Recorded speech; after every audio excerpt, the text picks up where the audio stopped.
Percy's at the works being mended, while Thomas and James are taking the mail for him.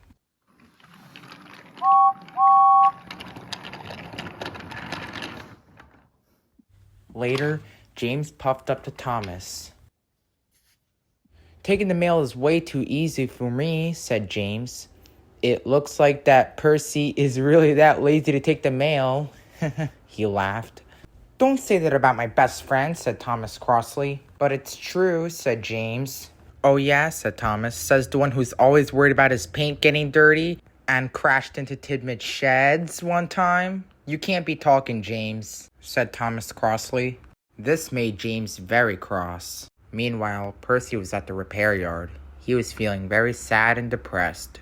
Thomas went to go visit him. "Hello, Percy," said Thomas. "How are you feeling?" "I'm very sad and depressed," said Percy sadly. "I just want to get back to work as soon as possible." "Don't worry," said Thomas. "While you're here at the repair yard, I am taking the mail for you." "Thank you, Thomas," said Percy happily. "That's what best friends do," said Thomas, and then he puffed away. Next, Duck went to go visit Percy. "Hello, Percy," said Duck happily. "Hello, Duck," said Percy. "While you're here getting fixed, me, Thomas, and James are pulling the mail for you." "Thank you," said Percy. "That's very nice of you." "Anyways, I gotta go now. Bye." And Duck puffed away. Later, Thomas, Duck, and James took turns pulling the mail for Percy. Thomas did it first. Duck did it second. And James did it third. That evening, the engines were rusting at Tidmouth Sheds. James felt very sorry for what he said about Percy. "I'm sorry for what I said about Percy," said James sadly. "Well, James," said Duck, "at least you realize what you did to Percy was wrong." "Thanks for helping me carry the mail," said Thomas. That night, when Percy was sleeping, he had a dream. In Percy's dream, Percy saw Thomas and Duck. "Hello, I'm back," said Percy happily. "Cinders and ashes, Percy. What happened to your green paint?" "You look like Sir Handel," said Duck. Percy gasped. "Oh no, I'm dark blue. Oh dear." Then Percy was showing off again. "Yay, look at me. This is making me splendid. Woo!"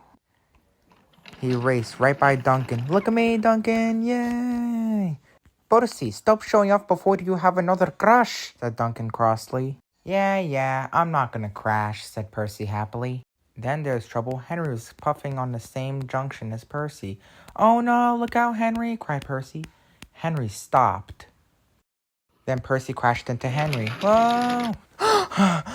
Percy woke up with a shock. "Thank God it was just a dream," he said.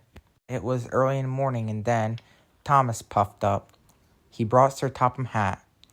Percy was scared. "Please, sir, please do not paint me a different color. I'm very sorry. I remember how a long time ago that if James misbehaved again that you would have him painted blue. Please don't have me painted blue," said Percy nervously. "Of course I won't," said Sir Topham Hatt. "I was just saying that so that James can learn to behave again. And Percy, you and me are best friends, and we are both really useful best friends." Percy smiled his biggest smile. "Thank you, Thomas."